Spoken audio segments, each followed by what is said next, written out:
sirve para nada.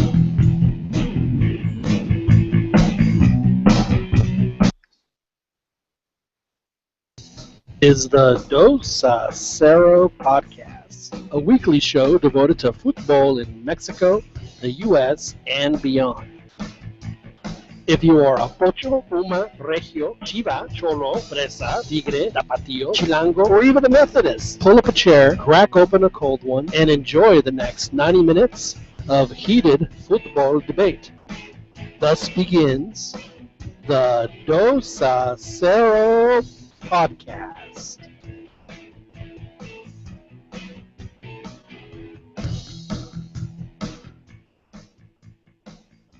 Hello, good evening, and welcome to the Dos Cero podcast. My name is John Jagu.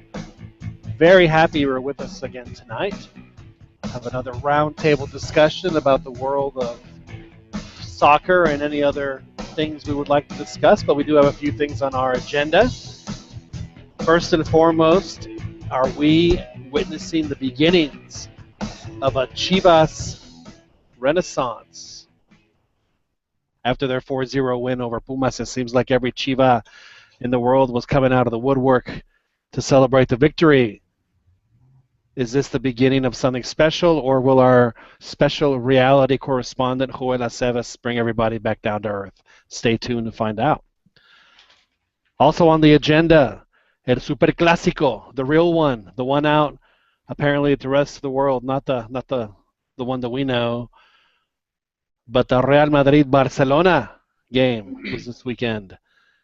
Oddly enough, both of them were scheduled after FIFA dates, which was interesting. We'll talk about that as well. Mexico's Olympic team. Who are going to be the three overage players?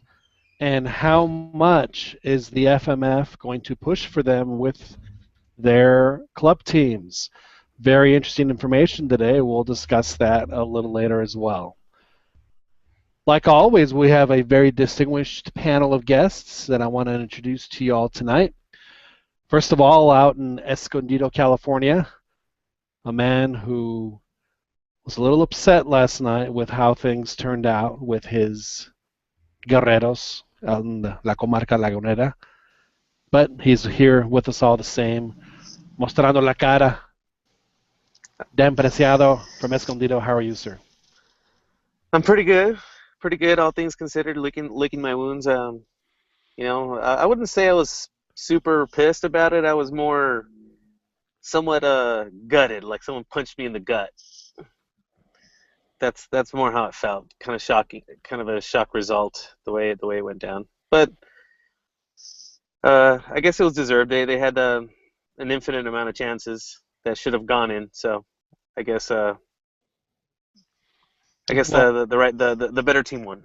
I guess Skinny Jeans just couldn't come up with the right combination to get Santos to work. Well, we'll talk about that a little bit later. Good to have you with us, Dan. He needs more room around the ankles, at least. I think that's what it is. Apparently, or at least enough oxygen to his brain. I think is what's happening.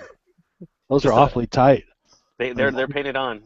Yeah, I knew girls in high school that I thought wore tight jeans until I saw this guy. Good Lord. Okay. All right. Moving on. Good to have you with us, Dan. We have with us who will give us a report on his experience last week at the Mexico-Canada match at the Estadio Azteca. He was trying to listen to our show, or maybe he did listen to our show. He was unable to participate last week. I'm not sure how that was, but we're anxious to hear your report about the game from the Azteca. Alberto El Chiquis Campa, how are you, sir? Hey, guys. Doing good. Yeah, it was a fun time.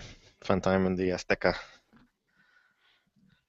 Did you christen the Azteca as everyone else? Did you make your own bolsa and throw it? No, I chose to use it's sort of interesting, the troughs. They're metal troughs that are just going along the walls of the bathrooms. They're huge, aren't they? They're like 100 meters long. They're long, and there's one to the side that says, there's a sign on top of it that says for children use only, and that wasn't respected one bit. Yeah, I figured as much. It was crazy. Well, you'll have to give us your report a little bit later. Thanks for joining us again. Yep. We missed you last week. Some people more than others. Over in Los Angeles, a gentleman who apparently had a very hard day at work today. He was giving us updates all day long with all of the heavy lifting he was doing. But I'm sure he was doing it with a smile on his face because his Chivas won 4-0 over the weekend over Pumas. And it seems like the entire Chivas nation, for the first time in a long time, has a sense of optimism. Joel Aceves, how are you, sir? Greetings, John. Doing pretty good. That's all you got for us, Joel? You're very, very, very, very stoic in your intro today. Yes, I'm gonna wait for the segment. Oh, you wait for? Oh, okay. So you're. But I missed the game, dude. I basically just watched like the goal, the trophies buying. That's about it. Well, we're going to have to talk about Mr. Trophies here a little bit later. I'm sure that there are some interesting opinions that will. Oh, yes. I know you like the La Bandera segment. Oh, yes, of course. And so I caught this in the morning radio, and they were talking about some information like Trophies likes to he likes to visit Rita's a bit too often. Rita's in Houston? The equivalent. I see. He likes relaxation therapy. Ah, those Ritas. I understand. Yeah. Okay. I understand. Well, a gentleman who needs no introduction, up in Philadelphia, a man who I'm sure was pulling whatever is left of his hair out, watching the game last night between America and Santos, wondering when and if there was going to be a goal, and I'm sure in the back of his head, Santos is just going to hit us on the counter, and it's going to be that. But as America prevailed, they're in the final. La final soñada that CONCACAF, if they weren't going to get an American team, I'm sure this is probably the next best thing for them. Through America and Tigres. Ronaldo de Luna, how are you, sir? Hey, John, how you doing? How's everybody doing? No, you're right. It was a nail biter. I mean, I was praying to the Greek god Kronos, for the game to end, and I just, for some reason, I thought that the team was going to lose on some sort of counter or some BS goal off a set piece, because as Dan said, I mean, there was just so many opportunities that they wasted. America. But at the end, the BBC got him. Marchesín lacked, ball control. Better ball control, and that's what happens. Hello, BBC. I see. yeah. But I did see on Twitter a video of a fan from Santos basically embracing Marchesín after the game as he was, on his knees. Did he give him a reach around? I think he did, but he was consoling him, I would have. Yeah, I mean, after the BBC, obviously, issues, yeah. But he was consoling him, and, the security people came onto the field, and it was a very nice gesture that Marchesín did, was that he escorted, the young man out to the stadium and then gave him his jersey, and the Santos fan was basically just trying to get, the fans from Santos to cheer, and support Marchesín, because I mean he had a fabulous game, and it's one of those those type of plays where unfortunately it kind of Andres Gato Marin from Cruz Azul. It's kind of like God has a sixth sense of humor. Well, it's yes. I this mean, isn't the first time that this has happened. Not to Marchesín, but to a goalie who's had an incredible game. When on the most routine of saves are the ones that they mess up on, probably thinking, well, I mean, I've been making these crazy saves all night. This one, all I have to do is put my hands up and it's there. And they just had that 1 minute of lack of concentration, and he thought he could grab it when he should have punched it out. I mean, yeah, Seaman, against the Brazilians in what was it, 2002? Just he had a pretty good, had a good game, and then he just let Ronaldinho's set piece, kick, just floated, So I mean, it's one of those type of things where I actually felt bad for Santos losing that way. I really did. How long did that last? About a nanosecond. This is Ronnie we're talking about. So his his capacity to feel sympathy for anything it's limited. So you basically So I'll take what I can get. pursed your lips for about half a second, and that was like an eternity for your No, it's less than half a second. your sympathy. He No, it was less. kind of bit his lip, turned his head, and then went on with his business. Yes, and then I started just cracking up, and laughing. Started Google searching.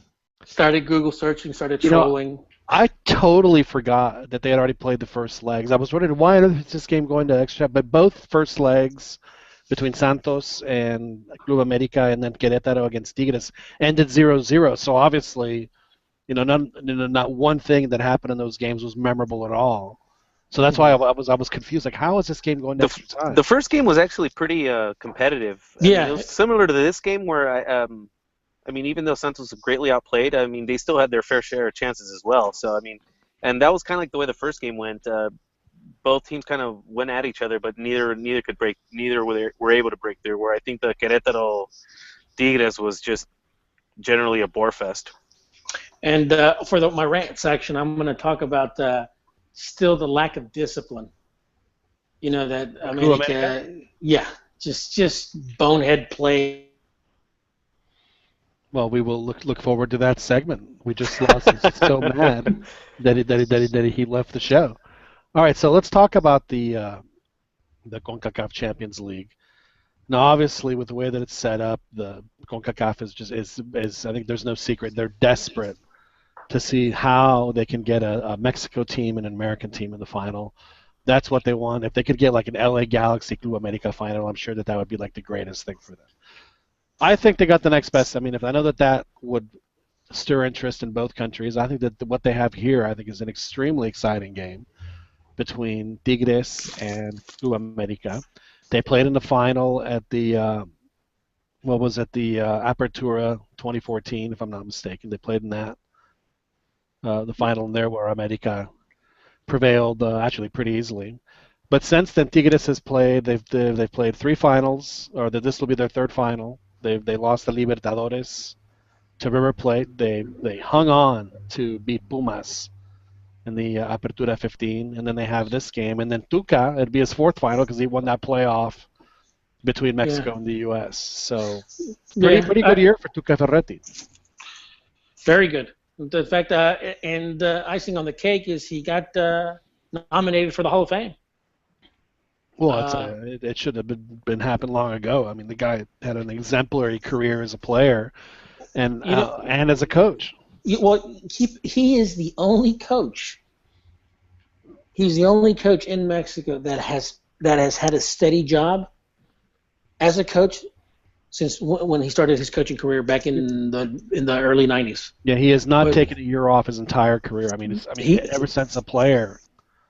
From player to coach, nothing has changed for him. Nothing. I mean, to my recollection, he's never been fired. During the season. The times he's been let go, it was after the season, and right away, boom, he had a new, he's got a new coaching gig. So, I mean, that's very impressive. No estén buscando 3 patas al pinche gato que no tiene. Yeah, but very much deserved for Tuca. No, it's he's. I mean, you guys know, at least for me, he's one of my favorite players when I was, in my formal years when I was a kid, and I've always liked him as a coach. I know that his style of play isn't the most, let's just say, photogenic, but as Ronnie has said, I mean, the guy has not had work. He has worked continually his entire career, and that means that he gets results.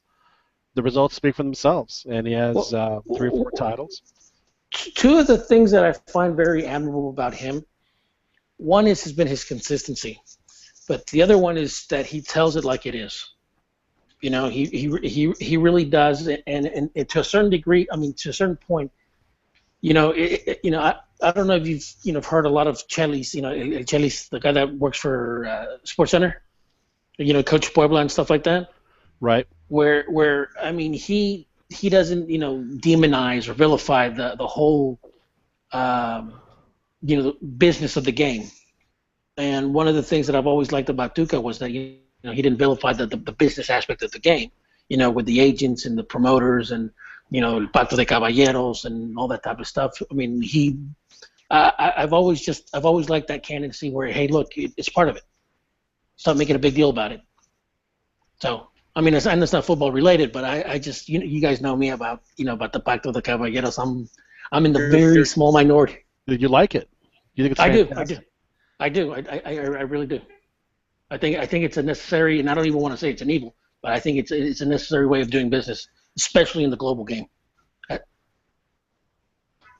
So, regardless of how unethical it is, you feel that it is absolutely 100% necessary for the owners to maintain their hegemony over the players.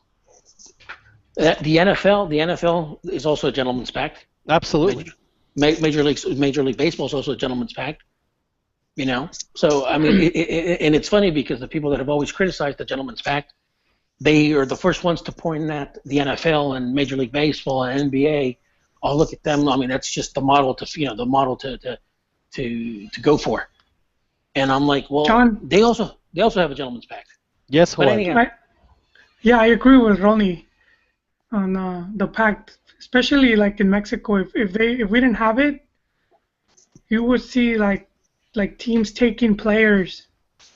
There would be more players going abroad, but that wouldn't, it would like cheapen the league a bit, and I don't think that would necessarily be a good thing because you have players that leave like Ulises Davila and like even like Memo, where they just go and they don't really do much, and though because you're so cheap, they just discard you. And so I you feel think that the player gets more value if they'll value in him Mexico. more. Like look at what's his face? Can't remember his name right now. He went from Atletico to Raúl. Yeah, Jimenez. There you go. They pay like 12 million for him. So I mean, he's gonna get many chances to triumph. Right. Had he gone really cheap, they would have just sent him to like some second, third division team to like rot. Yeah. But because he's worth so much money, they're gonna try hard to. I didn't get a chance. Did he get to play yesterday against München? Did anybody watch the game? 21 minutes or something. Yeah. Did he have any plays? I don't think too much. I didn't get to Because see. he single-handedly thinking, put him in this round. I'm thinking they were kind of trying to hold on. Okay, so if he was going to get anything, it was going to be on a set play or a counterattack. Yeah, because they're going to be playing at home, and I think they like their chances there. So I think they were just kind of hoping to minimize the damage. Right. Now, speaking of the whole round table gentleman's pact, did you guys read about? I'm sure that you guys are aware of the Panama Papers. Yes. Yeah. Okay. The basically, I think, and I haven't read it. I haven't really read, the entire thing of what's going on. But maybe that's why Fernando isn't joining us tonight. Maybe he was implicated in the Panama Papers. And he wants to. The Panama Senator. But Yeah, that sounds likely. But okay, if I read correctly, the dude from TV Azteca was implicated, Salinas. But he was implicated indirectly, and the guy, I guess, and I shouldn't say it because no one's really guilty by association, but one of the Ron family, the dude from Tijuana, The Hanks. apparently the Hanks, Hank Ron and stuff like that. But from what I understand is, Salinas is, basically saying, or I think a spokesman of them are saying that they're clear of any wrongdoing. But even then, I was still surprised. I was still surprised that I thought that there would be more, kind of like, how like when the whole FBI thing came about, and everybody's expecting like every NFL LigaMX owner to be implicated. I mean, at least that's how the press in Mexico worked. Like they're all just corrupt. Right. And It's a matter of time. And it's only a matter of time.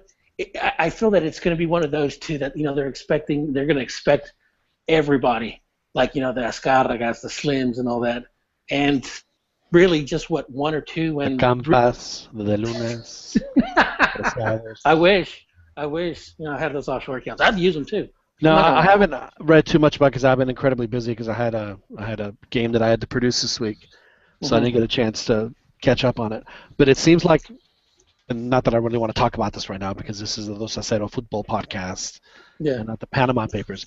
But it seems like what these papers are implicating is that what we've always said about how the world works is this is basically what it is just showing the cost of doing business, but I guess to maintain your position is the cost to maintain your position. Is that what the Panama Papers are? No, I wanted to bring it up that despite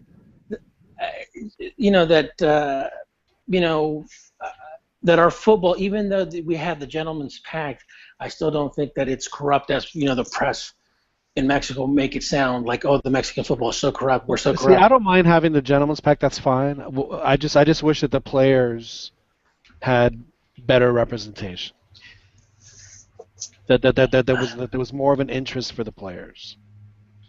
I mean, they can have the gentleman's pact all day long, as long as the players get taken care of. I'm fine with it. I think that's the big difference between the NFL and LigaMX is the players get taken care of. The owners, so much so that the owners don't like it because the players make so much. You got players not getting paid still. Pardon me? What was that, Albert? As you were saying? Are there players that aren't getting paid? Or from Tijuana? No, Chiapas. I'm sorry, Chiapas. I've heard a couple of teams. Well, no, yeah, Chiapas. There's teams every year. Puebla, like every other month, doesn't pay. It used to be Atlas forever, which is why I really enjoyed when.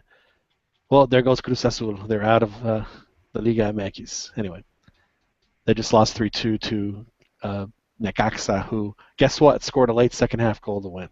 What a shock. ¿Y la Cruz Azuleó? Who would have expected it?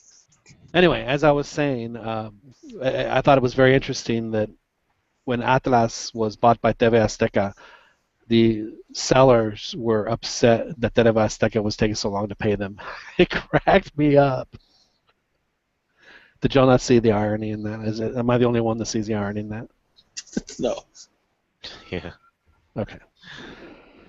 Anyway, so as we were saying in the beginning of the show, well, before we do that, let's talk a little bit more about Tigres because, can we not say that Gignac has been one of the best investments that a Liga MX team has made in the past? I would say 20 years. It's been a long time since we had a player like this come in and have the impact that he's had. No, Cabañas. Immediate impact with Jaguares and immediate impact with America. Yeah, but Cabañas wasn't a guy that had already been established on the world stage. This is a guy that everyone knew. And has he endeared him? Did Cabañas? I'm asking. Did he endear himself similar to the way Gignac has embraced Tigres? I would say he has. Ronnie watched more of the America games back then, but it seemed like the America crowd for sure had a thing for Cabañas, didn't they? Yeah, they did. Yeah. Different though, because Gignac is European. He changes his hair. People from Monterrey change their hair. They name their kids after him. So it's the whole idolizing of Europeans that might. Well, I don't necessarily think it's European. I just think it's because he's a good player. That's my point. I mean, we haven't had a guy who was an established national team star, come from another country. Now we've had guys that came and became great players and then established themselves on the national teams, but we've never had a guy like that. I would say since Oman Biyik. It's been that long, in my opinion. And it's kind of cool that it's coinciding with the success that he's having with his national team, which is expected to do really well. Yeah, with Benzema getting hurt today, it's looking like a real possibility. This guy's going to start for France in the Euros and probably then, like you said, hopefully do very well. It's going to be great. It's going to make Liga MX look fantastic.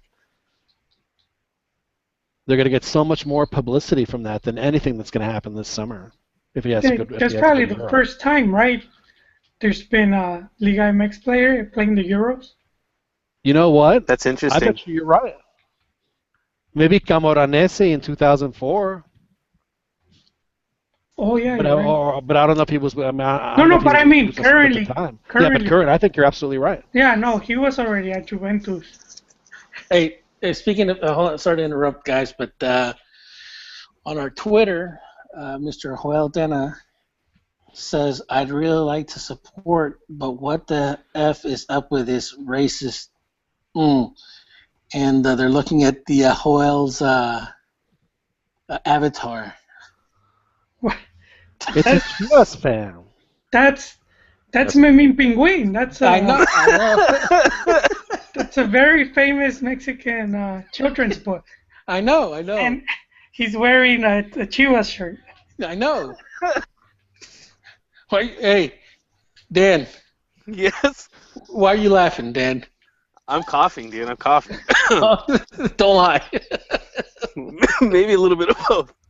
You know, we have one of our folks I'm on choking.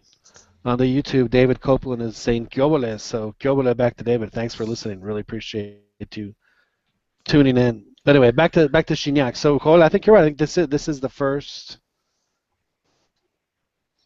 current player that for LigaMX that's going to play in the Euro. That's actually very interesting. Well, anyway, I think that he's been a tremendous asset to the league. I think he's given what the league, in my opinion, sorely lacks, which is more of a global presence. Not necessarily that they have to attract, and overpay for players. No, don't do that. But just, if the league shows itself as a very attractive league, then there's going to be some guys saying, you know what, they pay well. He's having a good time. Maybe we can get some of the, if we're going to keep importing players, get whether it's European or maybe a more expensive Brazilian or Argentine or Chilean or whatever it is. I think it's great. I think it's great for the league. It's going to really help. And I think what makes it, I guess, the fact that it's mutually beneficial, where it's not just LigaMX benefiting from this, the fact that Gignac is personally benefiting from this also, I think that more than anything is going to help bring in more, or like potentially bring in players of that stature. At least I'm hoping, because he's really fun to watch.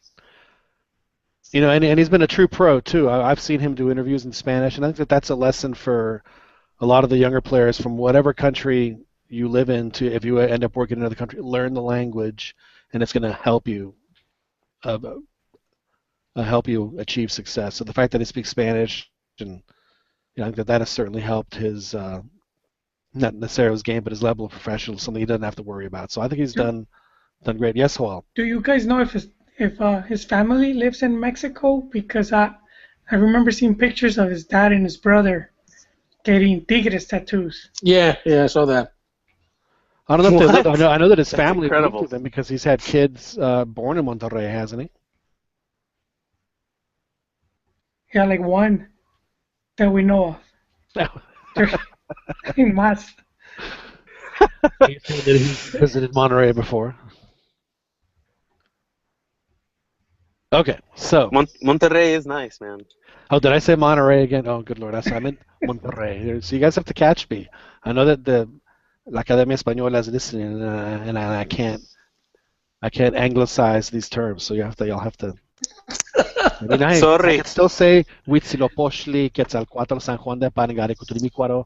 So let's keep it real here. All right, let's move on. Let's talk about something that I know that maybe Juan Uribe is listening. Maybe he will decide that he wants to talk about it. But oh, I hit the wrong button. I'm sorry about that. Juan. I meant to hit this button.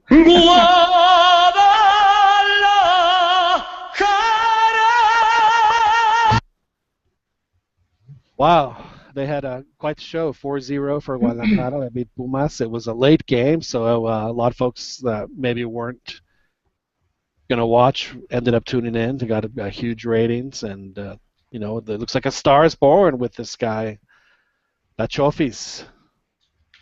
He scored 2 goals in 2 weeks, which I guess is enough to make you a superstar in any country. So good for him. Joel. Yes, sir. You didn't get to watch the game, but I know you've seen all the reactions. I have. You've been a Chivas fan your entire life. How do you feel about this? What do you think is happening here? Is this fool's gold, or are we starting to see the start of something? No, I think the team was at a similar level. If we remember a few tournaments back, they reached the semifinals. A year ago. It was last year. Yeah, a year ago. I wouldn't say a year. I don't think it was it a Yeah, it whole was year. last year. Yeah. So yeah, so I mean it's a lot of the same players. The core of the team is still there. I just think one of the things that happened was that Dorados got relegated, and that I think that took a lot of pressure from players that were just feeling it, and they were able to just loosen up. And the other thing, I guess, Almeida finally figured out how to move his pieces. It took him a long time. It's too bad Pern's not here to defend him. I know he's. So I'm going to try to play his role real quick. I'm going to wear his Yes. hat real quick. And I'll just say that maybe, just maybe that, and I have heard many coaches say this, that in order for anyone's system to really get ingrained into the players, it takes time. And perhaps now enough time has passed where that system is starting to function the way he wants it to, and the results are starting to Yeah. show that. No, I agree. I mean, I agree. I agree with that. But see, it wasn't a necessary move, given that the team had already been doing good. So then, I mean, I think people forget how much of the change hurt the team, set it back a few steps. And that's the whole thing with Chivas, though. I mean, we can expect to see that happen all over again. They do good for a while, and then they revert back to their old ways. So But you don't think that they can keep it up? You think that this is just it's cycle? Vergara. Yeah, it's Vergara we're talking about. His track record it speaks for itself. No, I found it very interesting, Joel, that after the game, and I know that this is just coaches being coaches, but the coach was very adamant. I might even have it. Hang on, just so I can find it. He was very adamant to say, "Hey, man, we haven't done anything yet." And I actually think I have the quote. Here he is. Es que se vive cuestionando.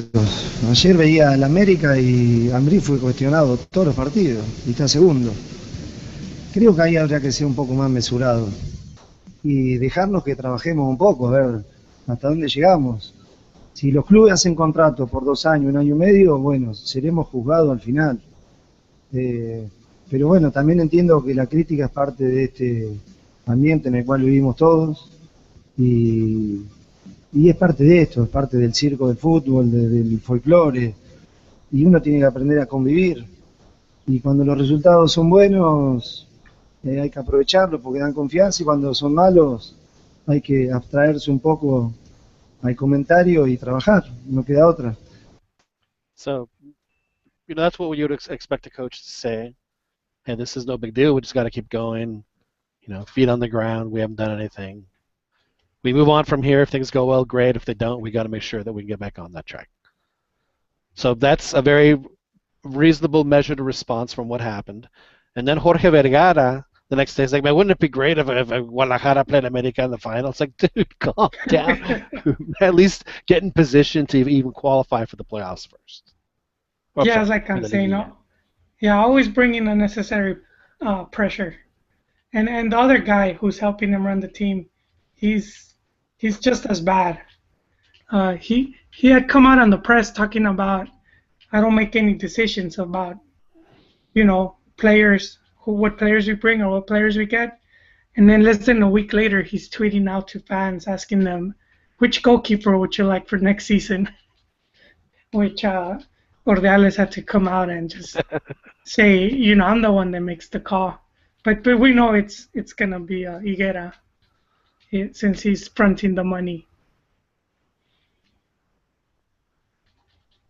So how many more weeks do you think this? Because I mean, it's not just this game. They beat Monterrey 3-1, and they looked good in there. And so what they beat the Superlíderes from the last season, and the current Superlíder in consecutive weeks, and outscored them 7-1. That's pretty good. John? Yes. I think they're going to be a scary team in the playoffs. I mean, it looks like they're going to maybe get in. They're not a team that I'd want to face. Like, they have nothing to lose. They have nothing to lose. And if they're on a hot, you're absolutely right. They have, they don't have bad players. They just don't. And we know that, Santos just a year ago they won a championship just because they found the right form at the right time. That's right. Eked into the playoffs, and then Beat the number 1 seed, Tigres. Which wasn't at full strength, granted, but still beat them, and then went on to beat, I believe, Chivas and then Querétaro. That is correct. That that to me it's what I don't like about the league. Like Chivas could qualify to Liguilla, but they're also just 7 points from last place. I think when you have teams like very inconsistent and then to still be able to win the championship, I just to me it kind of like It cheapens it. yeah, it does. I know we talk. You feel dirty when you watch a Liguilla game. Maybe not dirty, but I think games would be more intense if there was like if it was more difficult. And I know we talked about this before. But you also wait, hold on. It was we've talked about if it was just the top 4 teams qualifying for Liguilla. Well, that would make much more sense, but let's remember who runs the league. No, and let's not forget, I mean, what you want is people to pay attention. If you just remove all that, you're not just removing those 4 teams, you're removing all those like 8, 9, 10, and 11 teams who are within striking distance of getting in the playoffs, who are going to lose complete interest. But then we have the Copa MX. But here's the thing, Joel, and then this. But only you guys celebrate that one, dude. Here's the thing, Joel. Yeah.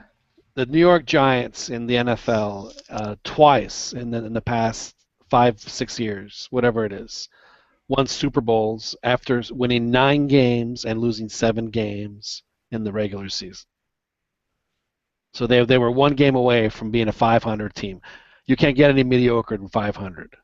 But nobody except for cynics like me remember that the Giants were 9-7 when they won those Super Bowls. All they remember is that they won the Super Bowls. So Chivas, when they won their last title back in 78? When did they last win, Chivas? 2006. Ronnie, when was it? Was it in the 30s, Ronnie? That's pretty funny. Wait a minute, 2006.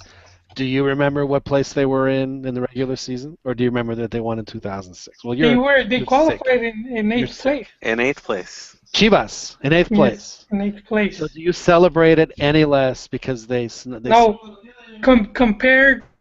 Hold on. Compared to like Campeonísima era, like, those were the real championships right there, man.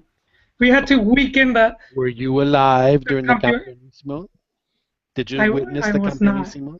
I was not, but that's what real championships are made of, dude. That gold weighs heavier, huh? You cannot claim them if you didn't see it. That's my rule about championships. I did get to see the long season format when they had Campeón de Invierno, which didn't really mean anything.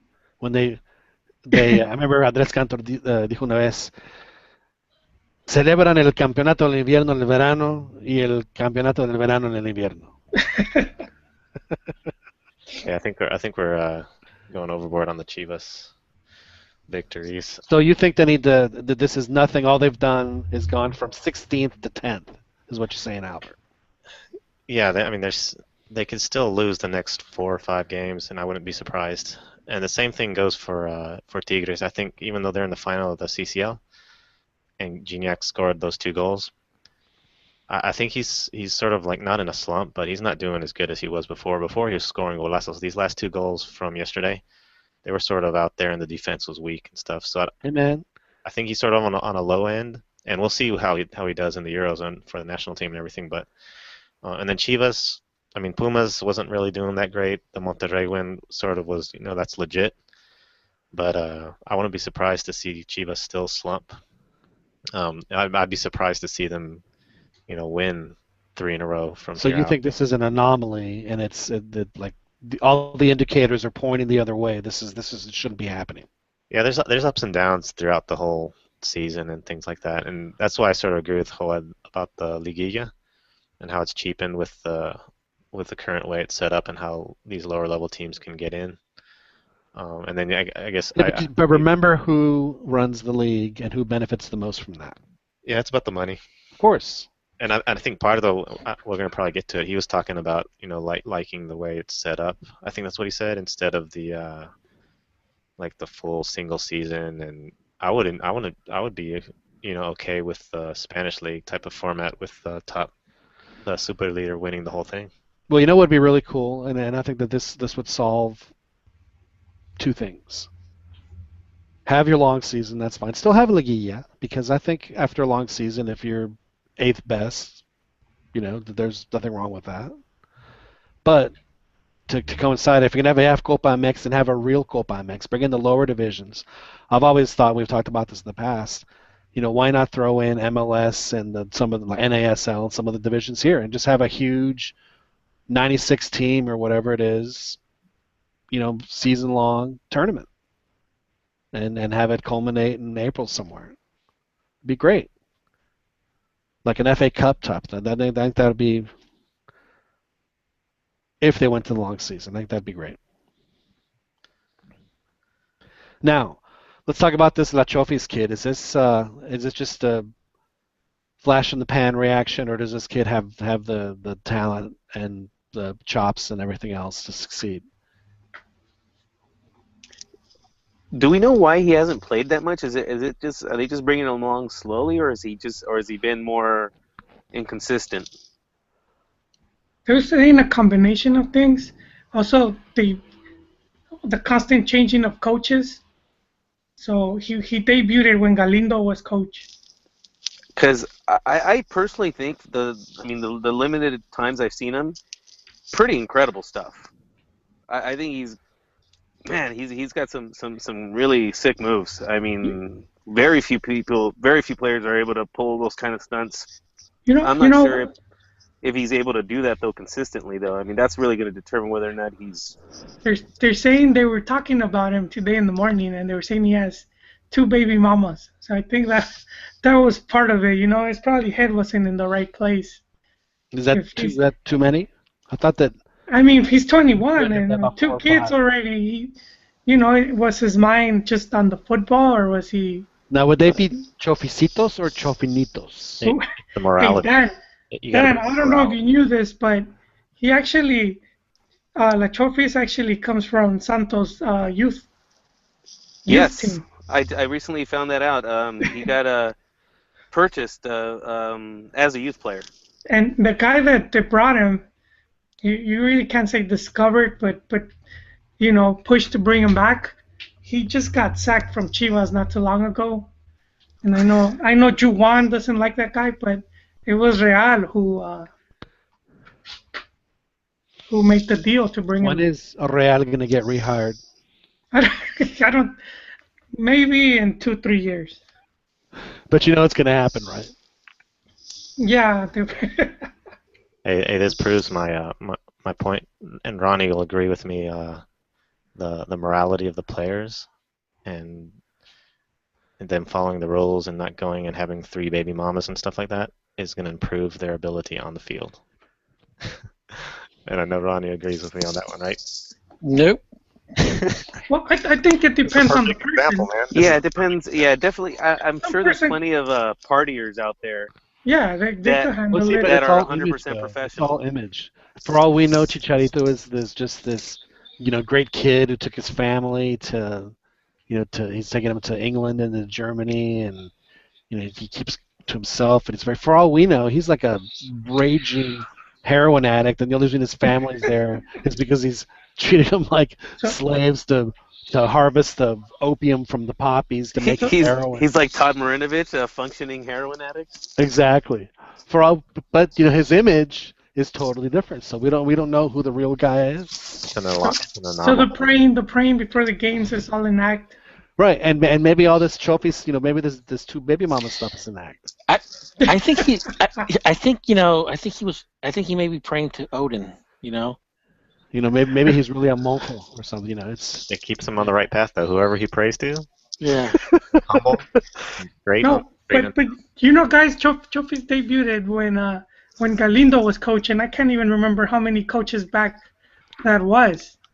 So I mean that's been part of Chivas' problem. Yeah, you're. That's he does look promising though. Hey, but they said the same thing about Jair Garcia. They said the same thing about you know, They say the same Eduardo thing about say, everybody. yeah. They said about Luis Angel Landin when he had a hat trick. Oh, watch out for this guy. It being I never said that. No, Arellano. But you know, Yeah, But even Arellano didn't have this kind of like two-footedness and I mean, well, he did. The difference was that he would miss the shot. maybe that's what it Do you is. guys remember the YouTube videos comparing Arellano to Messi? Those are shameful. Those were embarrassing. I do Was that remember made by a Rayados fan? No, he was still at Chivas. Yeah. You know, it's too bad Fernando is with us. I was all ready for him.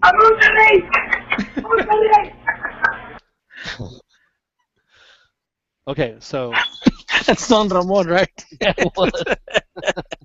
Don Ramon is telling Mariga that his Now, Monterrey let me ask you this, Ronnie. Was Don Ramon, is he Chivas, or not Chivas, America's greatest coach, Don Ramon? yeah, I mean, he has to be, right? from El Chanfle. La Yeah. Volpe, La Volpe, La Volpe. No, Don Ramon has to go. I mean, he found the Chamfle, he put him in. That's such a great movie. Yeah. You know, that's when I play golf and I hit a terrible slice. I call that that's my Chamfle out, you know. But anyway, back to La Chofis. Here's an interesting point to think about.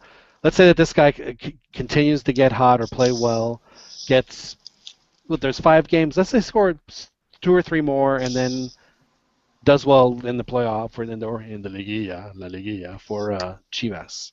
He's only 21. He hasn't been part of this Proceso Olímpico. Will there be pressure for Potro to use this guy, La Chofis, in the Olympic team? I think it basically depends on whether the media decides to do it or not. I mean, I think if it's up to him, he probably won't add anybody new. Brings me to my second point, and this is what I was teasing earlier today, something that I found extremely interesting and I had no idea it had happened. Televisa and TV Azteca are not going to televise the Olympics because Slim bought the rights. Who's Slim got?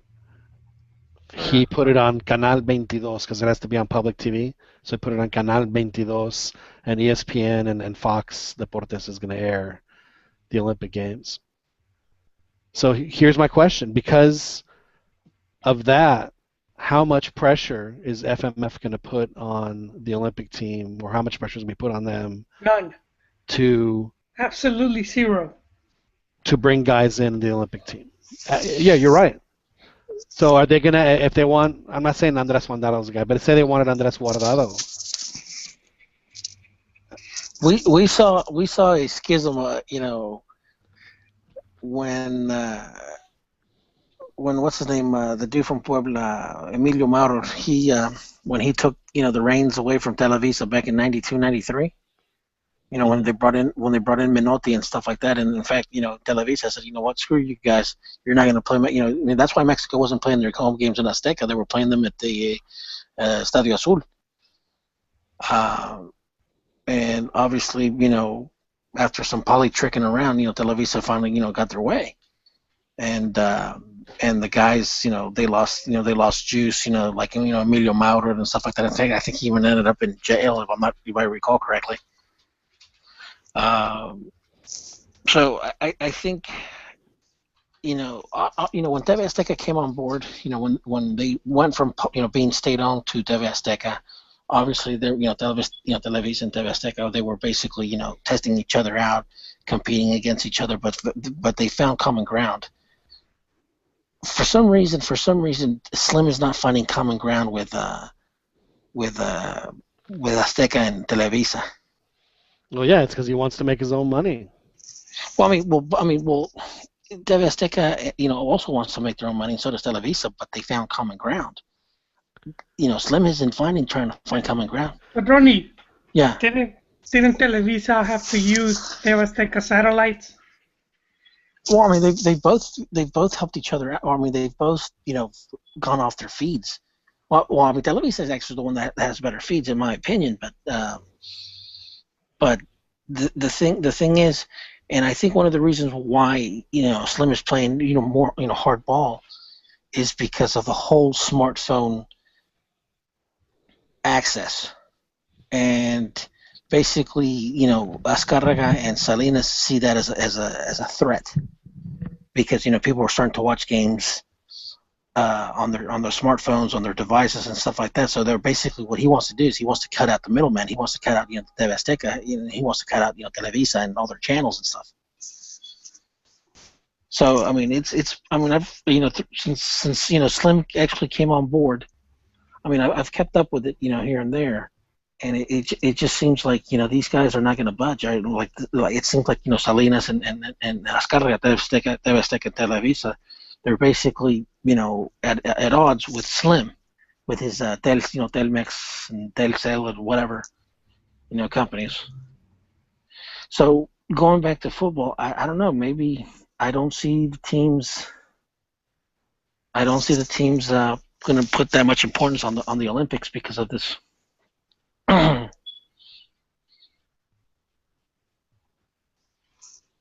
Hello? I think we lost Ronnie there. Did you lose me? Sorry about that. I had to step away for a second. Did we lose you, Ronnie? Were you in the middle of your rant? No. I'm here. All right. So I found it interesting that because of the fact that the Olympics won't be on either Azteca or Televisa for now, things could change. It seems like the Olympic team may not take the seriousness that one would expect from FMF when it comes to tournaments like this. And it makes me wonder if they ask for overage players, I'm almost positive that they're all going to be from LigaMX because of that, because I don't think they're going to make the effort to call up players where they would have to negotiate with a club. Do you all agree or disagree?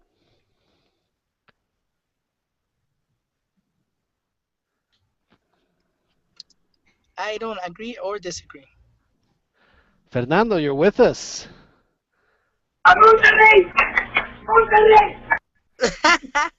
Yes, I'm here. How you doing? Thanks for joining us. I'm glad you were able to make it tonight. Fernando Regino from Phoenix, Arizona, everybody, has joined the 2-0 football podcast. But Fernando, we missed out on some great Almeida talk, but it's over now, so we'll have to move on. Almeida's doing the talking on the field, getting the results, almost getting himself to the Liguilla. So almost is the key word right there. Yeah, so hasn't done it yet. He looks like Higuera did the right moves, and sticking out with him was a good move by Vergara and Higuera, so it's good. So, and anybody else? Does anybody else think that, like I do, that because of the fact that these games won't be on the Televisoras, then they're not going to necessarily make the effort to get maybe a couple of bigger name players to play the tournament? I personally think that the tournament shouldn't get that much importance. I think the team's got a unique chance of almost hosting a Copa America Centenario, which will have some teams that may not go into it with the intention of actually of going out to actually win it, because they're going to have World Cup qualifying more on their minds. And I personally think they probably they don't value this rendition of it as much.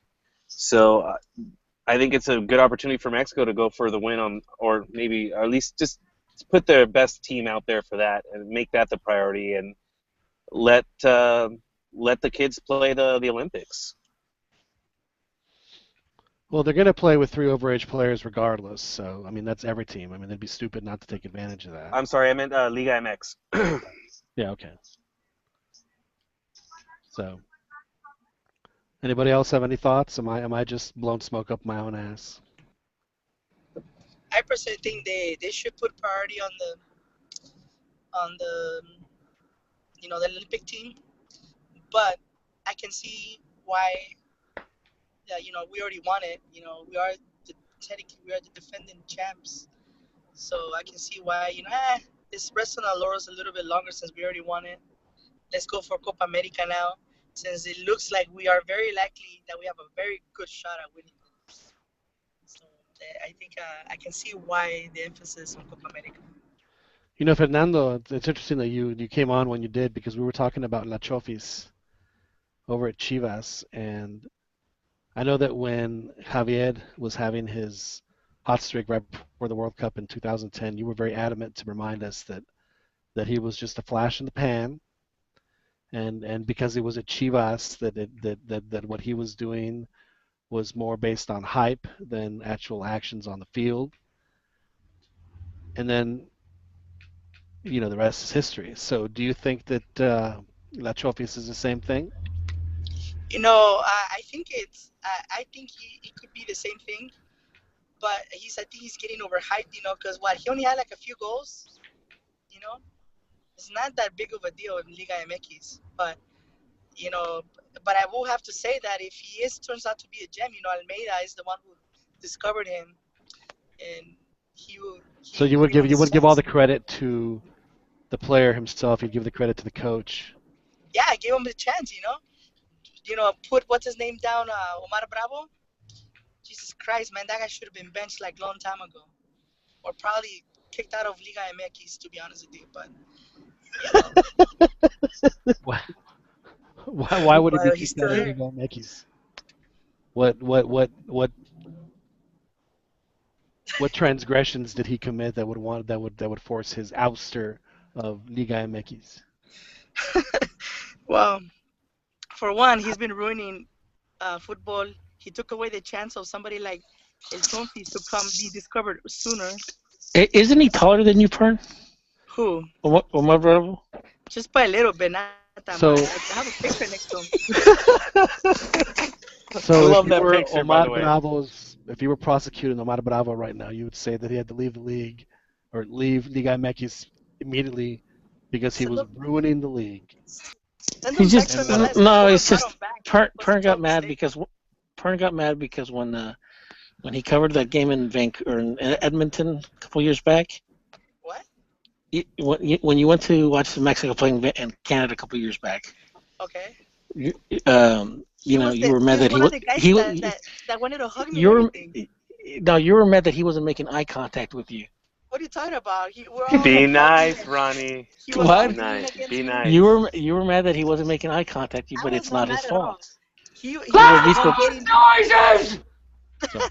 He was the one getting more closer to me and everything. He wanted more Mexican than in Canada. So no, it has nothing to do with that. He was actually one of the few nice guys who were actually very nice. So he was nice to you, and you've done nothing but trash him for the past. Well, we're talking about football. As a person, I'm pretty sure he must be cool, and that's what he was. He was nice and professional.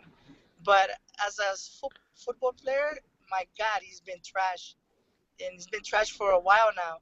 Embarrassing football in the international stage, and also in the Liga MX. So, like I said, taking away spots from somebody who could have, been a lot better. So like I said, he should have been sent back to MLS.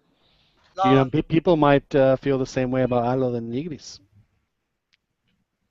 Aldo de Nigris gave us a nice goal this week against León, so I don't know. You might be wrong there. He's actually producing. He's produced, and he's still producing, and he's part of that team that's super leader right now. There's a difference for having Omar Bravo that's trash, and bringing. I think the big difference, though, Pern and John, I think the big difference between the two is the fact that one of them is choked a lot and often and in huge moments, where the other one probably hasn't.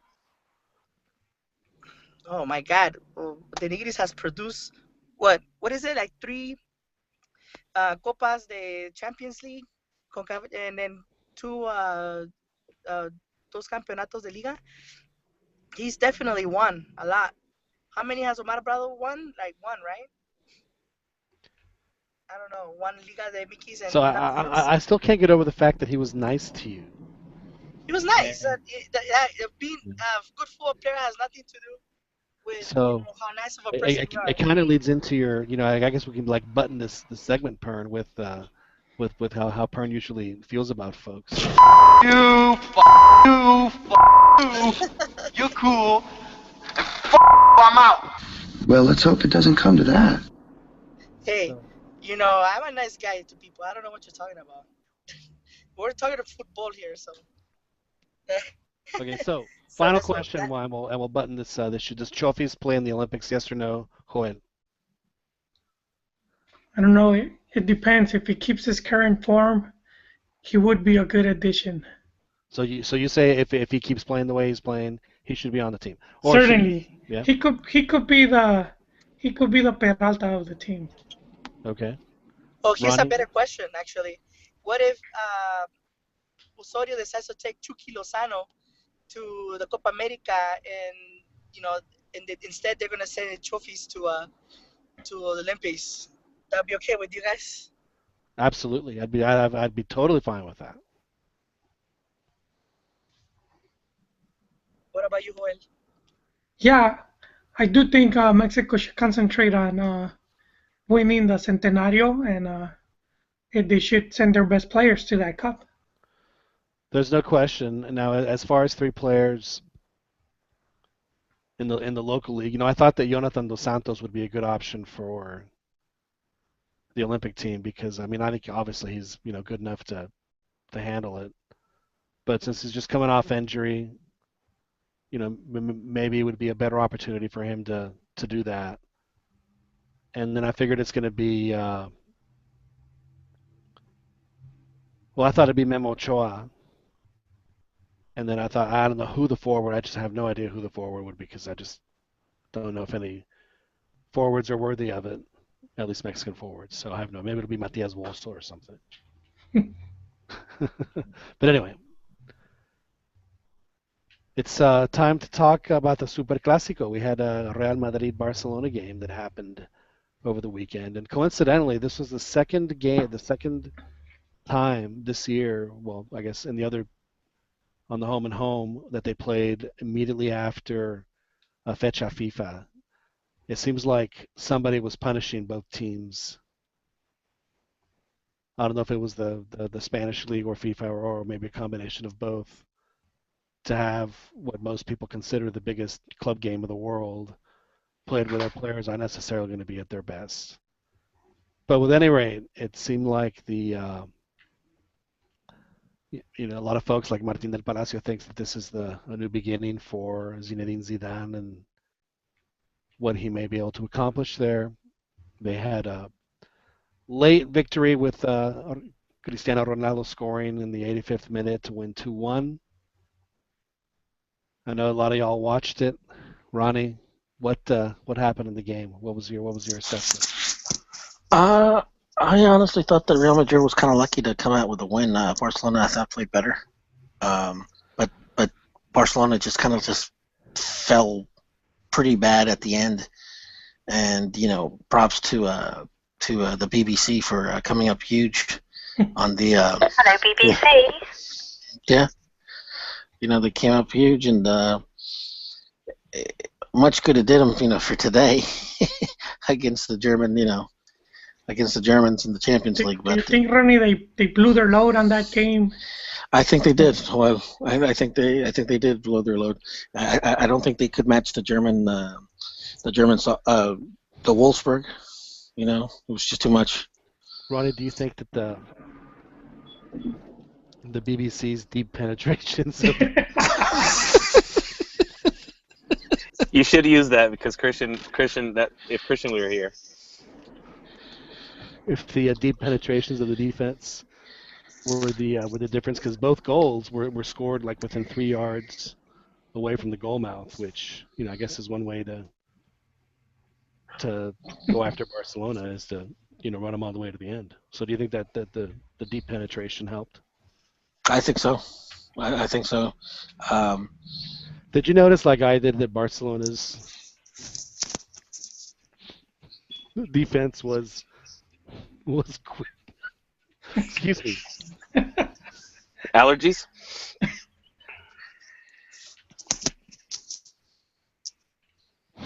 Excuse me. I had it's an allergy season here in Austin, and I can't stop coughing.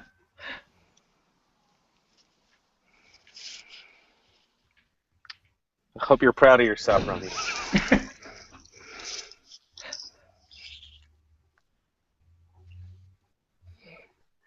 Nothing says good radio like dead air.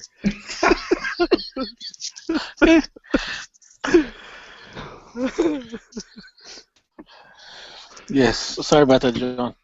No, it's all right. It's this is not the time. That's the way Chiquis can always edit this. Hey, I Just just think got about my back. dead cat. Just the 5 guys listening to us live, right?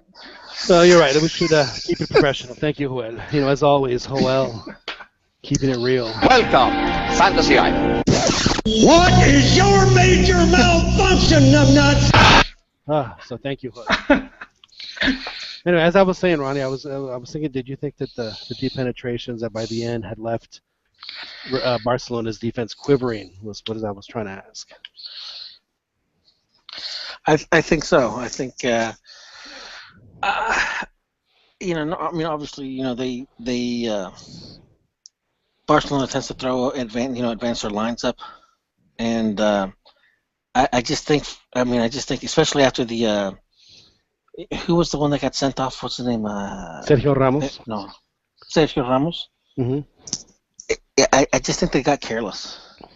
And honestly, the goal that Bale scored, which was called, I thought that was a legitimate goal.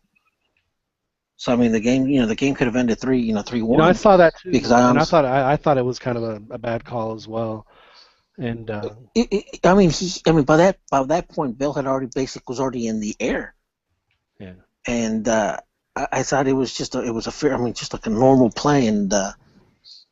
There's no question that a team like Real Madrid has the horses to really stretch Barcelona defensively, and it's not something that Barcelona is used to. I think especially in Europe, I think some of the more attacking teams could take notice. Is that if you can jar the ball away from them, you can cause some damage, and because they're not necessarily as strong defensively as some might think. Once you get past Biscuits, man, is he not just like the greatest vacuum cleaner on the planet? The guy's just incredible. What a great player. He's a diver and he's an embellisher, and I get that. But man, he just cleans up. He's incredible. He really is amazing. Hey, I wanted to bring up I don't know if you guys are on top of what's going on. What happened in Panama, the Panama Papers? Yeah, we already you got to quit joining the sessions late, Fernando. I know that you're busy there on Capitol Hill with the Senate and all, but I'm sorry about that. I wanted to bring that up since we're talking about the Clásico. We touched on it a little bit. What very quickly, give us your I have a timer here, so you have 1 minute. Give us your thoughts. Go. Well, Lionel Messi is kind of in a slump right now, and he had a bad game on that day on Saturday. Even though the Panama Papers were technically not disclosed until Sunday, but still, he probably knew what was coming. He's been kind of in a slump, and I think it's affecting this guy. So who knows? They might give a chance to Real Madrid to catch up. What's the difference? Like 10 points? Well, it'd be 7 now. It's not just that. They have the idea that they're playing in the quarters here in the Champions League, which are, it's certainly a team that can do the same damage that Real Madrid did. Well, maybe not the same damage. Okay.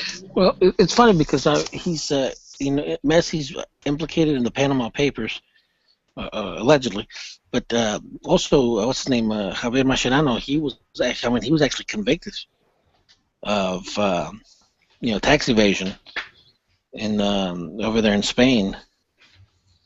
So, I really don't think it affected his game, play all that much. So, I don't know. I think just Real, they weathered this for the most part, and then I think they took advantage of Barcelona's, because I think they were just attacking just for the sake of attacking. Well, that's what I noticed. And they were just getting careless. They were just desperate and careless and taking shots that they would normally just wouldn't take. Shots and just making bad decisions. I think you're right, Ron. I think that Real Madrid got in their heads. I mean, it was pretty obvious that they were a team that was playing a way that no one was accustomed to seeing, and especially them themselves as players. So they were just out. They were a little out of their element. So that's what I said. I think that this certainly gives teams with very talented offensive players like maybe Manchester City and PSG, whoever wins that, Bayern Munich obviously, and even the same Real Madrid. Even though today they had that hangover game against the team that Chicharito beat 3-0 the Friday before.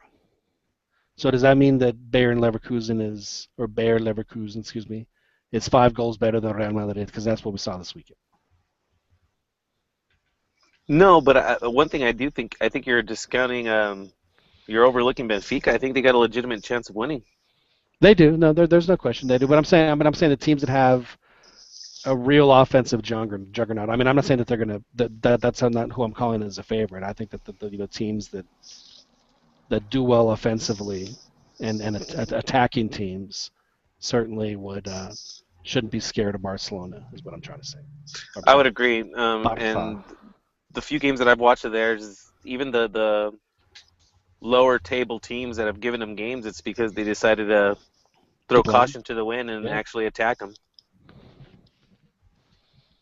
They definitely provide space if you could get through that initial pressure once they have possession.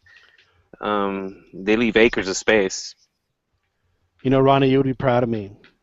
A couple of weeks ago, I was talking soccer with some of the crew guys I was working with, and they were talking about the U.S. and I was like, people keep saying that in this country, though, if our best athletes played, then the U.S. would be a power at soccer. And I was like, well, wait a second. I said, the 2 best players over the past 10 years, aside from Messi and Ronaldo, those have been guys. I mean, how tall is Xavi? Is he 5'4"? He can't be much bigger than that. 5'6". 5'6". At most. And Iniesta's the same way, right? I mean, and if they weigh 140 pounds, I'd be shocked. And those guys dominated the world for 10 years, both of them. They knew how to shield the ball away from from bigger opposition. They knew how to do basically the most simplest task that you're supposed to do in the game of soccer is pass the ball and receive the ball. And I still see it even in top flight leagues where players have a hard time trapping the ball. And it's like they just made the game so simple. Xavi and Iniesta.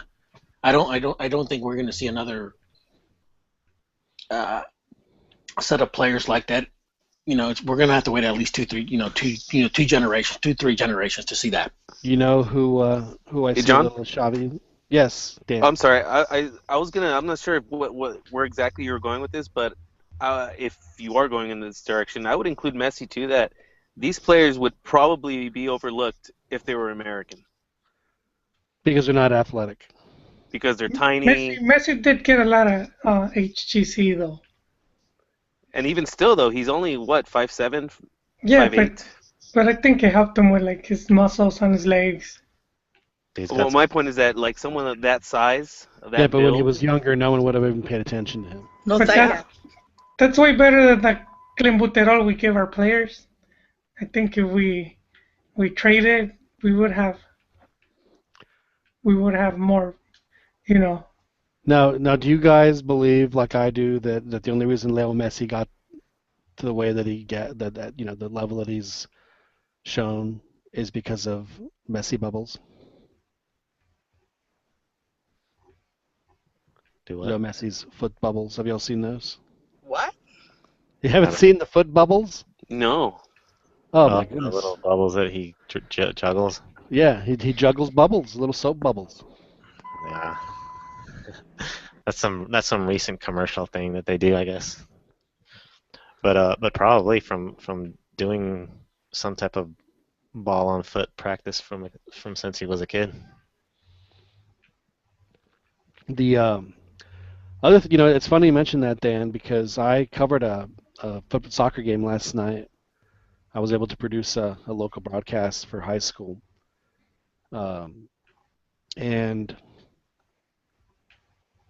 there were some guys on there that they weren't the biggest guys, but they did have some really good skills with the ball, and it just makes me wonder if because of the fact that I don't know if these guys are on select or whatever, but if they're not, if they're ever gonna get someone to come to look at them for anything, because some of those guys had some really good skill, but they were like you said, they were 5, 6, and 7. Well, the best players that the football has ever seen, they've always been short. There's gotta be a correlation there. Hey, Ronnie, you were going to say something? Yeah, speaking of which, one of the, I guess, worst things that can happen right now is that a lot of people are making a big deal about the English team, Leicester, who are top of the standings, and it looks like they may win the Premiership, but they're not an attractive team. They're basically just a team that just basically they scrap by. I mean, and they're organized. I'll give them that. But from this side of the pond, who tends to look too much towards England, I think that sends the wrong messages. Where it's like, hey, be organized. You don't really have to treat the ball well. Scrap a play. Off a direct kick or a set piece or stuff like that. And I think that's just the wrong way to go about the game here. And I know we talked about it, last week and the week before. But I was reading an article how actually sometime this week I'll have to find it. But basically just talking about Leicester's deficiencies and how they're making and how they're basically working their strong points to hide their weaknesses. But I just think that I have a feeling that Leicester's going to be just a flash in the pan, and unfortunately, here in the U.S., many coaches are going to look towards that, saying, look, well, if they do this, they can get quick results. But the U.S. doesn't need quick results. They need an entire overhaul of how they play the game here. Hey, let's get something straight. Mm-hmm. Leicester City is going to get destroyed in the Champions League next year. That's guaranteed. That's a good point, Pern. We're going to hold you to that, Pern. I know. I think it is going to happen. My thing is, just remember what they're taking advantage of a really weak league this year. All the top teams are weak. Yeah, but Champions League, you still have the group stage, and not every team in the group is that strong. You're right. They're going to play one team that's decent. Yeah, unless they have bad luck and they get stuck in a group with two really strong teams. Other than that, I don't think they'll get destroyed. That's a bit, it's a bit harsh. They would probably go through past the group stage, but I don't think they'd get past the quarterfinals if they made it. But as Ronnie said, I mean, the thing that Leicester City's had this year, and sometimes when you have a year like this, you just think things have just been happening for them. They've just. I'm not saying it's luck. They've just prepared very well, and opportunities have presented, and they've been able to, as Ronnie said, they've been able to cash it. Like the last 5 games, dude, they've won like 1-0. Yeah, with 3 shots on goal or 2 shots. Yeah, I mean, just playing for the result. And it seems like it's gonna be like Greece all over again. They're playing for reverse relegation is what they're playing for. Yeah, and I'm just like, it's funny because I mean I overheard what was it, about a week ago, 2 weeks ago, I was at a pub. I mean, I don't drink, but I was just watching the game and talking about people were talking about Leicester and how great it is, and I'm thinking, no. How many times a day do you not drink?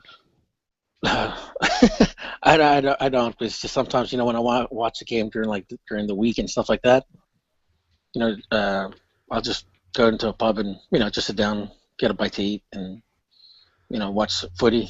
or watch rugby. But anyhow, hey, are we going to talk about the women's? Well, Wait, before we get into the women's, I you're just guys gotta mention forgetting that about rugby will make me want to drink, so I totally understand you, Ronnie. I mean, not drink. Fabian's racist, or his dad claiming racism. That's a topic that I want to talk to you about, Joel. And then Fabian came out. Well, let's give a little backstory. So I think it was Sunday when a couple of reporters, Rodolfo Landeros, one of them, tweeted out that that he said that this is a fact. Marco Fabian is not being selected on Frankfurt's team because of racism, because he's a Mexican. So this is like clearly racist. And then his dad appeared on Univision and clarified it. So I guess that was who his source was. And then Marco Fabian later in the week talked to his coach. His coach, is it Niko Kovac? Is that his name?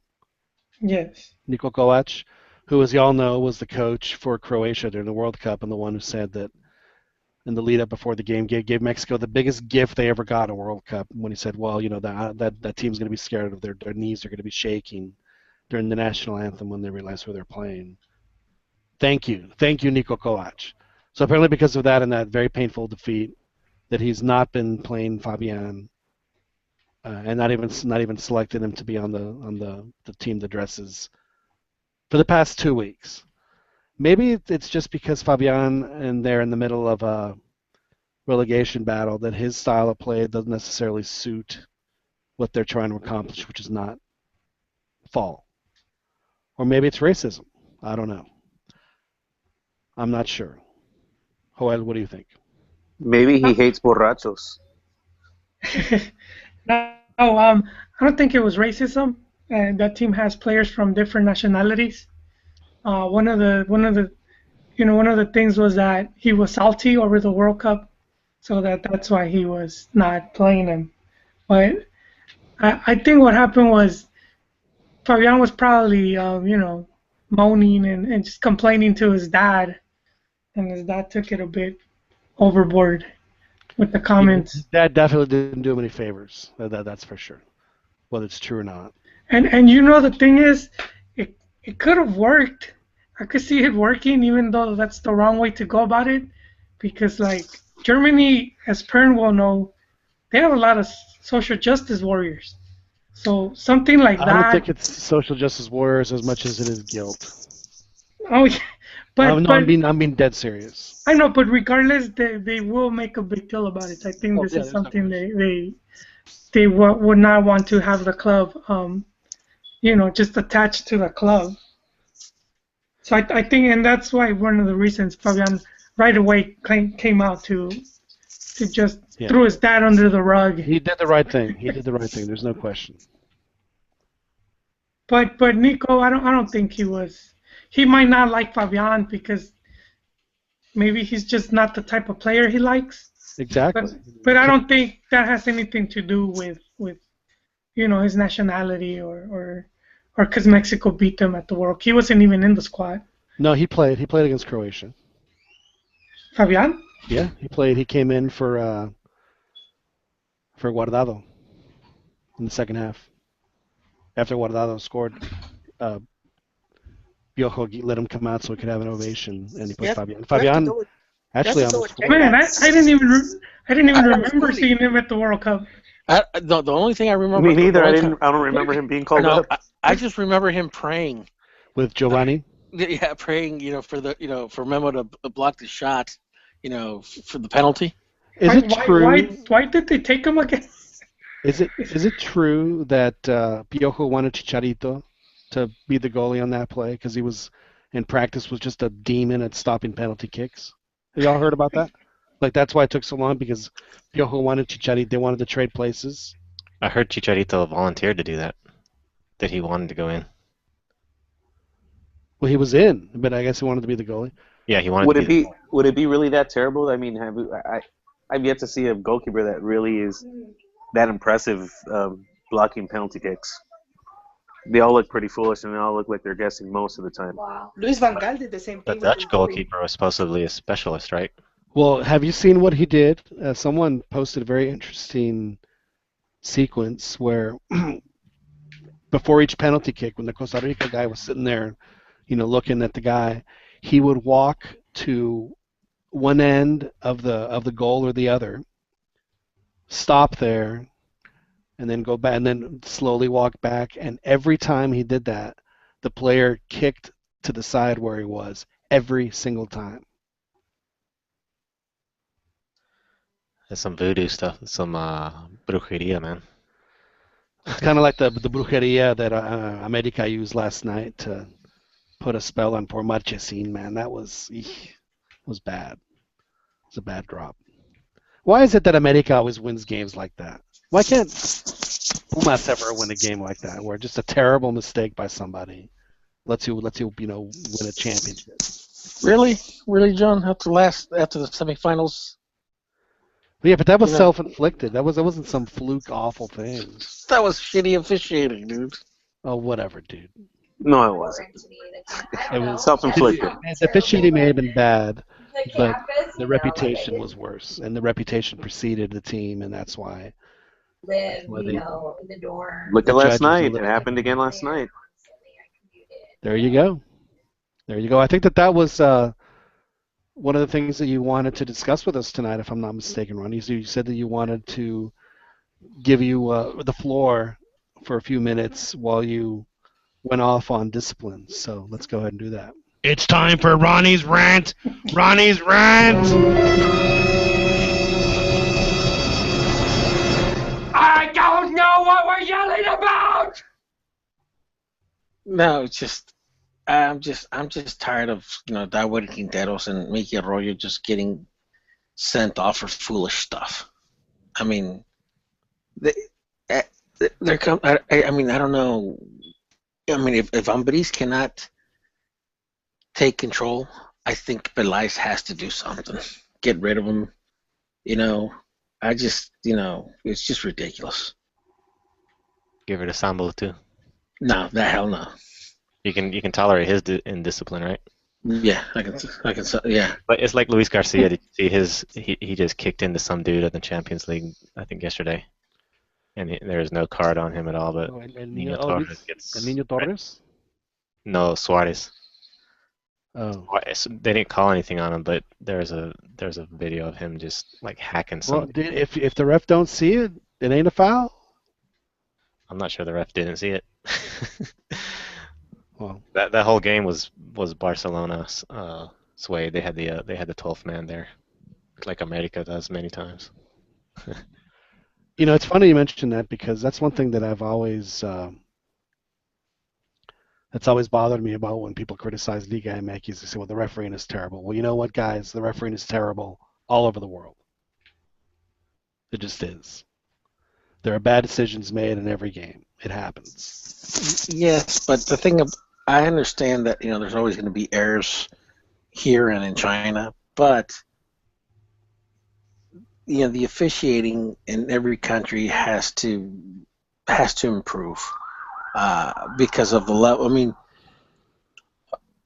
the officiating, if they screw up in Trinidad and Tobago, or they screw up in in Jamaica and stuff like that. Well, I mean, these are leagues where their football teams, they're not investing a lot of money. Well, that in LigaMX and obviously in many the leagues in Europe, I mean, these are multi-billion-dollar industries where they spend buku money. So I mean, you don't want an entire season to basically end on a screw up because of an official. And and I've always said that the officials in Mexico have to improve, and it starts with fitness. It starts with becoming full-time professional officials. But it has to improve everywhere. It's not just Mexico. Yes. No, I know, but for our league, because keep in mind, most of these guys, I mean, they're part-time officials. I mean, they still have their own day jobs. Gilberto Alcala, I think he was an accountant. Archundia was a lawyer. I get them reversed. I don't remember who's who, but I mean, these guys were accountants. They're lawyers. They're in fact, I think one of them, we have a PhD guy, a civil engineer, or a mechanical engineer who has a PhD. I mean, and to a certain degree, I've defended them because, I mean, you're going up against, you're basically babysitting 22 players who are trying to, pull a fast one on you, and they have access to the best doctors, to the best nutrition, and you're supposed to, keep up with them for 90 minutes, knowing that you don't do this every day. You're not training every day. But I've never seen a Mexican ref just gas at the midfield strip. His hands guys, just go on. I can't keep up. And I give them credit because they do take it serious. I'm not denying that, but I would like for them to be completely separate from the federation. I would like to see them completely, autonomous, I should say, from the federation, and I would like to see them fully professional, meaning where they're training every single day, and that's their job.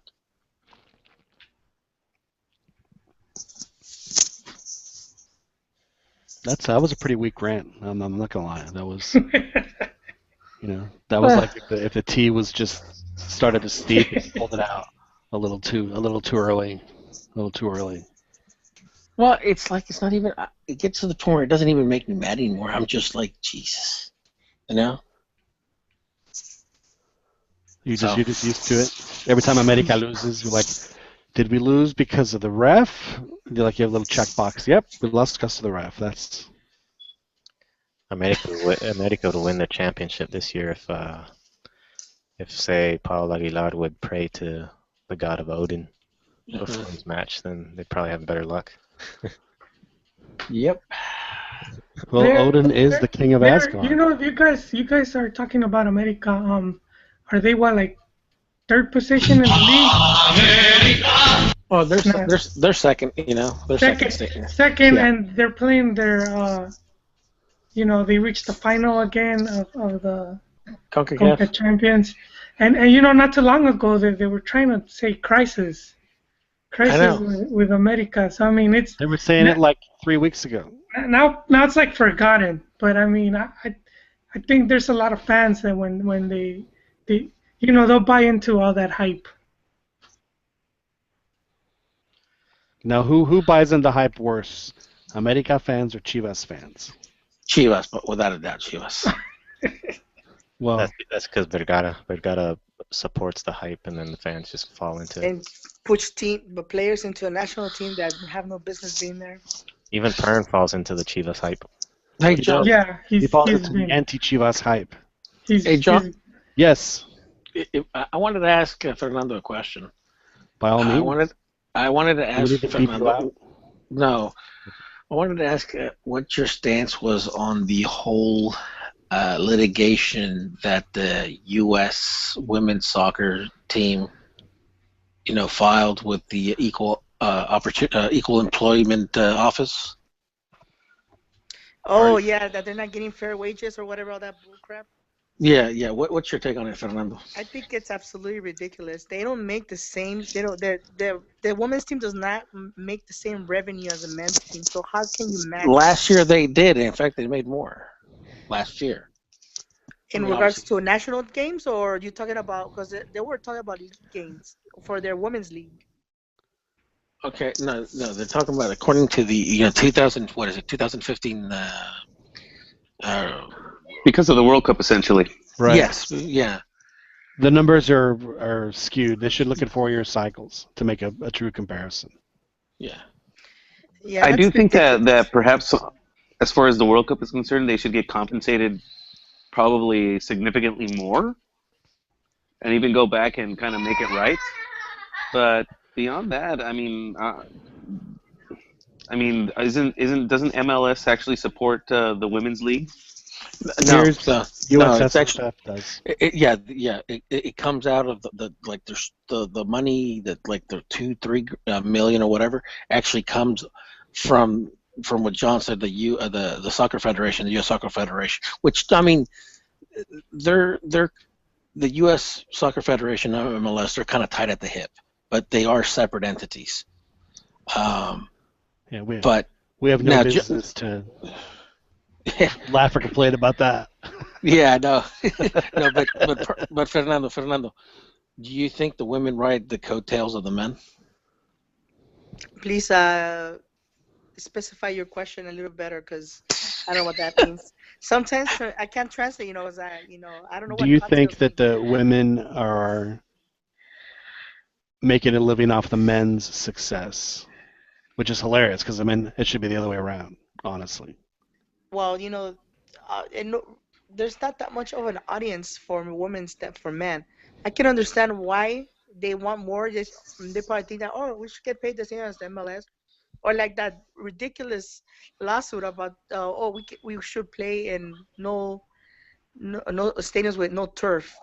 That was absolutely ridiculous. They were playing in MLS stadiums, and they were still complaining. So yeah, I think this is out of order. I don't think the money that they generate warrants, you know, the higher pay than MLS. Like, what is it in MLS? Their basic players make like close to 30,000 a year. No, they make like 70. No, the whole thing wasn't based on the league, though. It was based on the national team, Right. the national team. So it wasn't the league. To me, the most egregious and awful thing about reading the budget breakouts, was that the men win more money for winning a friendly than they do winning an official game. I could not believe that. Well, also what I thought was funny, was the except Mexico, because they know that Mexico's is a hell of a payday. Right. I thought it was top 10 and Mexico or yeah, Mexico. yeah, top 10 or Mexico. So it doesn't matter. Like Mexico could be ranked 50th. It's a payday for them. Right. 17 grand each guy gets for playing that, for winning that game. And a friendly. They make 10 for winning an official qualifier. So it makes you wonder why they're so motivated. Because I think if they lose, they only get 5 grand. So that's a bit, and for some of these guys that are only making 80, 90 grand a year, that's a huge bonus for them. Yeah, especially a few years back. I mean, when MLS wasn't paying what they're paying now, that's a significant boost. Yeah.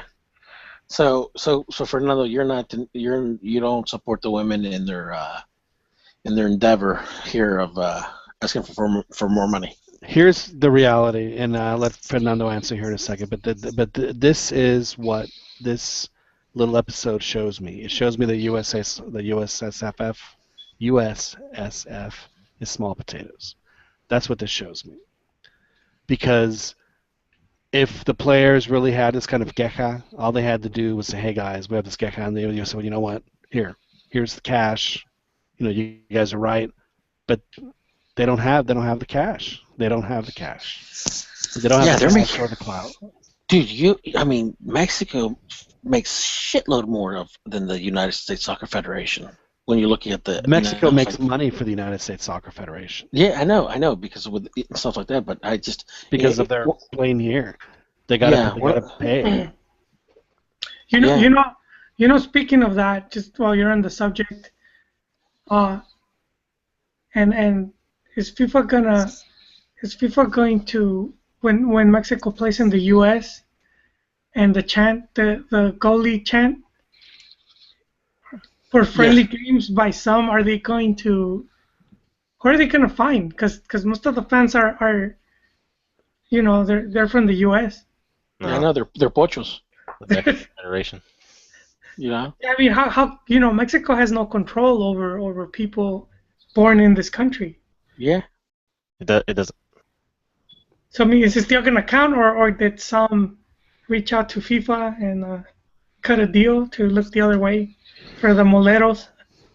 That's a good question, Hall. And I know I wrote about this, months ago when they find, Mexico. It's like you can't, like you said, you can't hold accountable the Mexican Federation for people that technically are not even in your jurisdiction. So it'll be interesting. But going back to the women, for one thing that struck me as odd was that I didn't like the way how the U.S. basically kind of threw the men under the bus how they made it, they made it like us against them, where it's like, we're winning championships, you guys are just participating. I thought that was pretty low. And I do think that they're riding the coattails of the men, because honestly, the women's game, let's be honest, is not truly a global game. It's not. There's only a handful of countries where women actually get, the facilities, and they get, the Develop funding their skills. to develop their skills. They're able to play under the sun a little bit longer, because here in the United States they have the Title IX. Where, well, the way I've always looked at women's soccer, especially the U.S. women's team, is that I see it as it's the NFL. The only people that care about women's soccer are people in this country, just like the only people that care about the NFL are people in this country.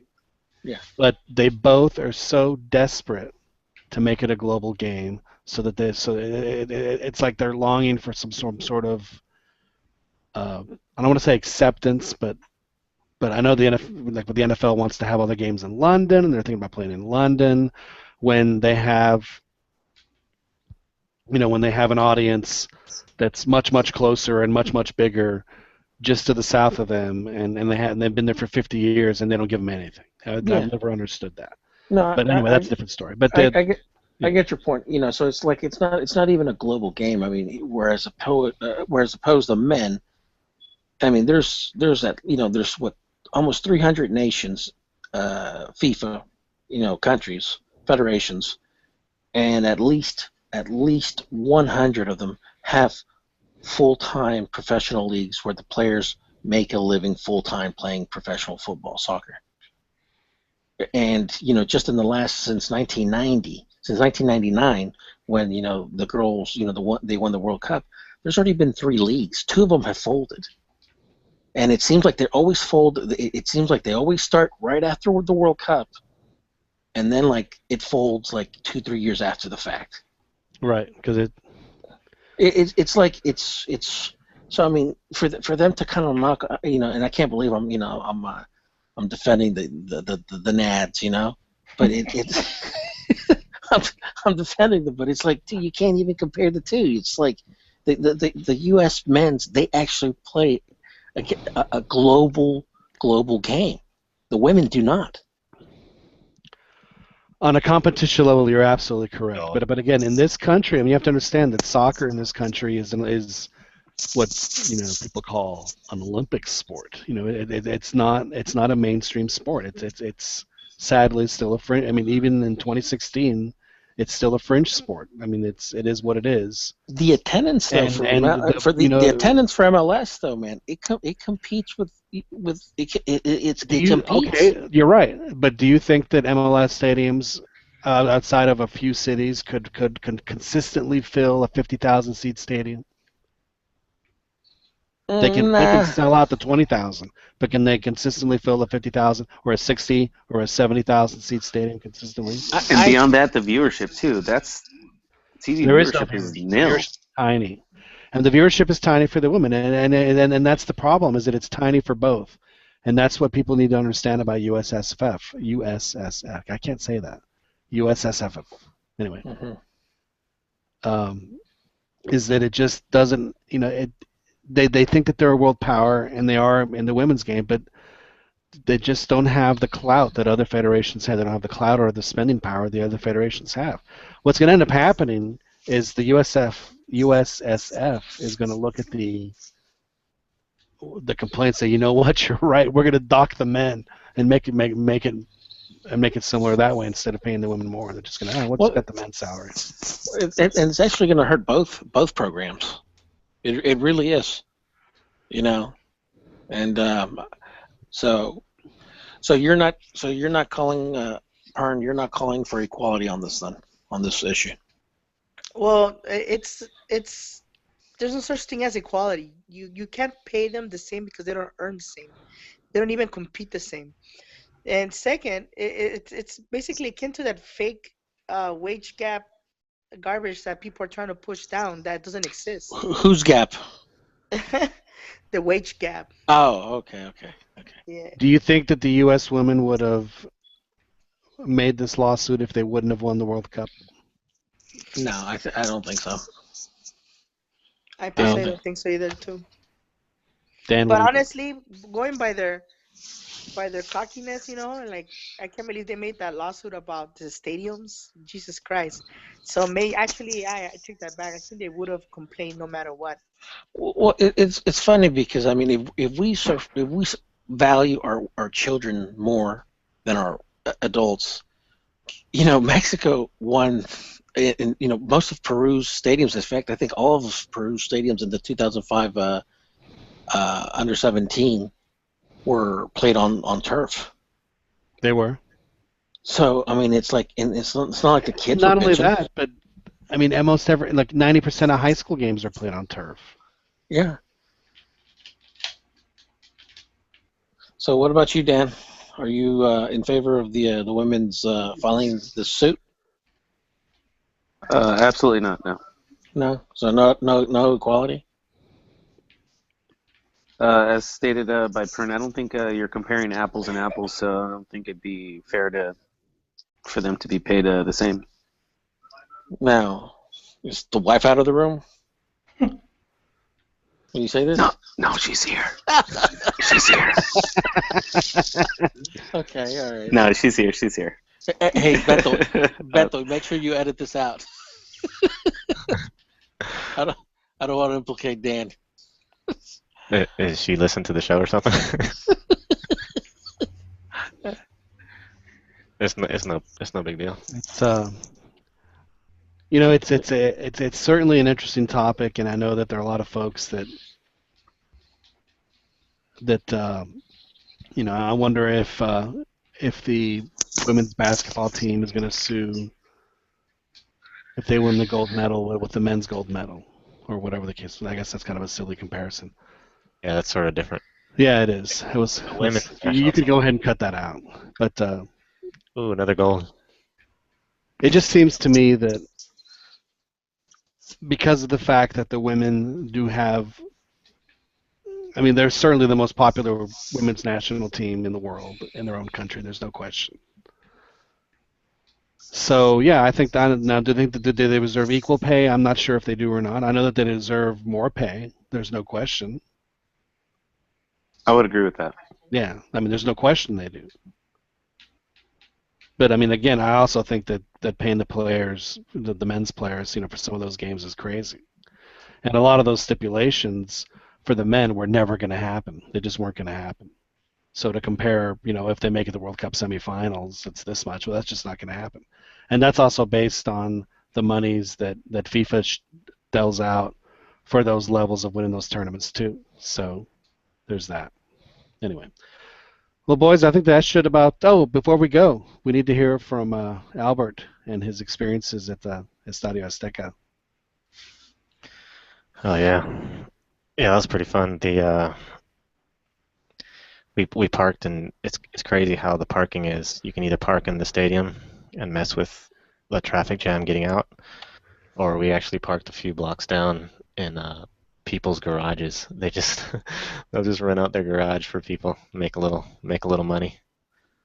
And so we parked there, walked to the stadium, hung out, and I was gonna get a Cuauhtémoc shirt, one of those just T-shirts. And I meant to ask you, they have LA Coliseum, Joel. The greatest Cuauhtémoc shirt where it says, what was it? Pelé fue el rey, Maradona fue el dios, y Cuauhtémoc fue el papá de los dos. It's an awesome shirt. That would have been awesome. I just saw the ones where he's doing his little symbol celebration pose and everything. But yeah, I was pretty pretty impressed, or not impressed, but the stadium was sort of like, I mean, it's really old, it's crammed. The bathrooms are terrible. There wasn't really like stands, and I'm sort of going off a recent comparisons of the Houston Dynamo Stadium where you access the seats, and to come out you go out and then you see all these like the area where you can buy food and stuff, and then bathrooms, which is a huge hallway. But here for the Azteca, it's either you go into the stadium, you go to your seats, or you go back outside of the whole entire stadium. The bathrooms are all crammed. It wasn't that hard getting in and out, but yeah, the game was pretty good. Is it general admission? No, we were actually they have people that seat you, so and of course they ask for a tip. But yeah, you give them your tickets, they'll tell you they'll walk you exactly to your seat and say, okay, here you are. And so we sat in front of a group of people that were Pumas fans, guys and girls that were just yelling. They were drunk. They were smoking. They were yelling obscenities of all kinds to Raúl Jiménez, any Americanista Layun. They were yelling at him and just going crazy the whole time. So I was used to it. I was, the mosh pit environment, going crazy and stuff. But some of my uncles were more, they're used to their American style sports where everything's calm and there's no crazy drunks around. So they got a bit annoyed. But yeah, it was a fun time. I think I mentioned on the Twitter how we could see just right in front of us how the Canadian coach was pointing at Layun and other players from Mexico where the guys weren't marking. They were just bunkering back. They would pass like to the middle to Guardado, whoever, and they'd leave Layun open on the side. And the Canadian coach would like point at him, mark this guy, and they would just sit back all afraid. So that was sort of interesting. But getting out and everything, the stadium seemed okay and all that. It wasn't too congested. But yeah, the chants for the goalkeeper, the loudest I've ever heard. So I don't see that going away. I meant to ask some dudes about it, about like what they thought. But yeah, I don't see that chant stopping anytime soon. I think it will eventually, but it's gonna take like a year or two, is what I think. But did you boo the team after the 70th minute or so, like the rest of the stadium, because they were just kind of dilly-dallying? Were they booing? I didn't notice any booing. It got boring towards the end, but yeah, I didn't hear. I must have not been paying attention. Well, they don't boo; they whistle. But they were. Oh, the whistling. Yeah. Oh, there was plenty of that. Yeah, there was all kinds of craziness. There's a guy that was sitting in front of us. I think he's been to other games. He looks just like Piojo. So all of a sudden we'd hear a chant, Piojo, Piojo, and this guy would be like taking selfies and pictures with all kinds of people. Anyone who approached him would want a picture with him. He's just like some sort of chubby dude. Maybe it was Piojo. No, he looks he looks pretty good like him, but his hair is like all unmanageable, like the way Piojo has his and stuff. So it was pretty funny that everyone was going crazy about him. But yeah, it was a good time. I need to go to an America game now. Well, was it full? Was it a sellout? Was there a big enough crowd? It looked pretty full. Like at the end, it was pretty full. At the beginning, it looked sort of the upper seats didn't look full. Did Tecatito score on your side or on the other side? On the opposite side. But when I saw that deflection, and I saw I knew exactly what was going to happen. It was perfectly set up for him to do that little move and score that. So it was on the other side, but I saw it perfectly. There was nobody in the way or anything. But yeah, I was on the other side though. And did you join the crowd in imploring the coach to put in Chicharito? Was that you? Did you do that? Did you take credit for that? That was a huge uproar with Chicharito once he got on. Yeah. We had some binoculars on. This guy's getting up. And he's only scored twice in the Azteca with a Mexico shirt. Yeah. Yeah, that'd have been cool if he would have. Which is a shame, because if he starts scoring there, I mean, there'll be an earthquake. I mean, that's who we need to wake up to get Mexico to start playing well at the Azteca again, is Chicharito. If he starts scoring goals, the crowd will go absolutely bananas. More for him than anybody. There's no question. Even the Americanistas will cheer for him. Oh yeah, anybody cheer for that guy. All right. Well, gentlemen, I think that about wraps up the show this evening. Thank you guys for joining us, as always, here on the 2-0 Football Podcast, Yamanito production. Dan, Preciado, thanks for joining us. Thanks for having me. Fernando, glad you could make it. Always a pleasure. Oh, same here. Thank you. Albert, El Chiquiscampa. Glad to have you back in the States. Good to talk to you. Hey, Pumas is up 3-1. Are we in the Libertadores? Yeah. Oh, First good. time I in wasn't even watching. They were Thanks for down the update. 1-0, but came back. Fantastic. Well, good to hear. And Joel, as always, a pleasure. Thank you, John. Thank you for being keeping part it of real. the show. Thank you for keeping it real. As I always. do my part. Well, we appreciate it. Ronnie De Luna. Always had a blast. Thanks, man. Yep. Thanks, John. Thanks, guys. Good luck with America and the Scotiabank Champions League coming up. The big final. Thank you. Thank you. Well, as we said, this has been the 2-0 Football Podcast. We air every Wednesday night around between 9 and 9:30 Central Time on the YouTube, and then we'll post it to iTunes soon after that. Please feel free to join us live, or you can listen to it, and be sure to follow our Twitter handle, which is the 2-0 Podcast. My name is John Jagu. I really appreciate you joining us. Thanks, and we'll talk to you guys next week.